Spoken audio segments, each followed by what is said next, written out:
আপনারা দেখছেন সংবাদ শিরোনাম, সঙ্গে আমি জুই। শুরু করছি আজকের বিশেষ প্রতিবেদন।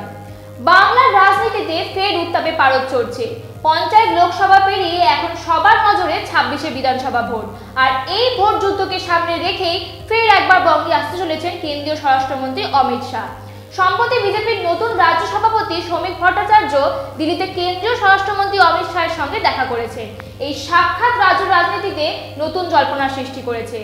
রাজনৈতিক মহলের অন্তরে প্রশ্ন একটাই, তবে কি আগস্টে বঙ্গে পা রাখছেন অমিত শাহ? এই সফর কি বদলে দেবে বাংলার রাজনৈতিক সমীকরণ? সেটাই এখন দেখার বিষয়। This channel does not promote any violence, harmful or illegal activities. All content provided by this channel is meant for an educational purpose only. শোনা যাচ্ছে শ্রমিক ভট্টাচার্য অমিত শাহকে বাংলায় আসার আমন্ত্রণ জানিয়েছেন এবং সম্ভবত আগামী মাসেই অর্থাৎ আগস্টের শুরুতেই কেন্দ্রীয় স্বরাষ্ট্রমন্ত্রী রাজ্যে পা রাখতে পারেন। এই সফরে তিনি শুধু সমাবেশই করবেন না, গেরুয়া শিবির সূত্রে বেশ কিছু গুরুত্বপূর্ণ সাংগঠনিক বৈঠকও করবেন। প্রধানমন্ত্রী নরেন্দ্র মোদীর সাম্প্রতিক বাংলা সফরের পর অমিত শাহের এই আগমন নিঃসন্দেহে বিজেপির জন্য অত্যন্ত গুরুত্বপূর্ণ। মাত্র 7 সপ্তাহের ব্যবধানে প্রধানমন্ত্রী দুটি সভা করেছেন, যা থেকে স্পষ্ট যে বিজেপির বাংলা ভোট ময়দানে শাসক শিবিরের বিরুদ্ধে জনমত করতে মরিয়া। এবার শাহকে সেই কাজে ব্যবহার করতে চাইছে গেরুয়া শিবির। এই সফরের অন্যতম প্রধান উদ্দেশ্য হল ভিন রাজ্যে বাঙালি আক্রান্ত হওয়ার ঘটনা নিয়ে তৃণমূলের বাংলা ভাষার ওপর আক্রমণ সংক্রান্ত ন্যারেটিভের জবাব দেওয়া। বিজেপি সূত্রের দাবি, তারা বঙ্গভাষীকে বোঝাতে চায় ভিন রাজ্যে হিন্দু বাঙালি বা প্রকৃত ভারতবাসী আক্রান্ত হচ্ছে না, বরং অনুপ্রবেশকারীরাই আক্রান্ত হচ্ছে। সম্প্রতি 21শে জুলাই যখন ধর্মতলায় তৃণমূল নেত্রী মমতা বন্দ্যোপাধ্যায় বক্তব্য রাখছিলেন, ঠিক সেই বিরোধী দলনেতা শুভেন্দু অধিকারীর নেতৃত্বে বিজেপির যুব মোর্চা উত্তর কন্যাচল অভিযান চালায়।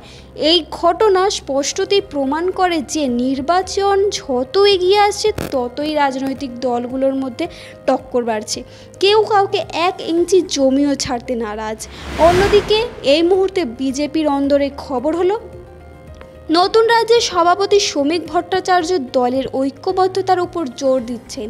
বিরোধী দলনেতা শুভেন্দু অধিকারী এবং বিদায়ী রাজ্য সভাপতি সুকান্ত মজুমদারও কাঁধে কাঁধ মিলিয়ে কাজ করার বার্তাও দিয়েছেন। তৃণমূলের মাথায় এখন হাত, আর তাই তড়িঘড়ি শ্রমিক ভট্টাচার্যকে রাজ্য সভাপতি করা হয়েছে বলে রাজনৈতিক মহলের ধারণা। তবে ভিন রাজ্যে বাঙালিদের আক্রান্ত হওয়ার ঘটনা রাজ্যের শাসক দল বারবার শ্রমিক ভট্টাচার্যকে নিশানা করেছে। বাংলা বললেই বাংলাদেশ হিসেবে দাগিয়ে দিয়ে ডিটেনশন ক্যাম্পে পাঠানোর অভিযোগেও তার মন্ত্র কাঠগড়ায়। এই টানাপোড়েনের মধ্যে স্বরাষ্ট্রমন্ত্রী অমিত শাহের এই সফর বাংলা রাজনৈতিক প্রেক্ষাপটে নতুন মাত্রা যোগ করবে বলে মনে করা হচ্ছে। তাহলে কি এবার সত্যি 26শে বিধানসভা নির্বাচনের বাংলার রং পাল্টাবে? বিজেপি কি পারবে বাংলার জমি পুনরুদ্ধার করতে, নাকি পুনরায় সেই ছবি ফিরে আসবে? অমিত শাহের এই সফর কি গেরুয়া শিবিরের জন্য অক্সিজেন আনবে, নাকি তৃণমূলের কড়া প্রতিরোধের মুখে পড়তে হবে ফের? সব প্রশ্নের উত্তর দেবে সময়। তবে এটুকু বলা যায়, বাংলার রাজনীতিতে আগামী দিনগুলো হতে চলেছে ঘটনাবহুল এবং টানটান উত্তেজনাময়।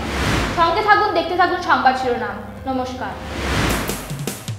মানুষের পাশে, মানুষের সাথে আমরা আছি এই বাংলাতে। আপনারা দেখছেন সংবাদ শিরোনাম। দেখলেন তো অনেক কিছু, এবার দেখুন নতুন কিছু।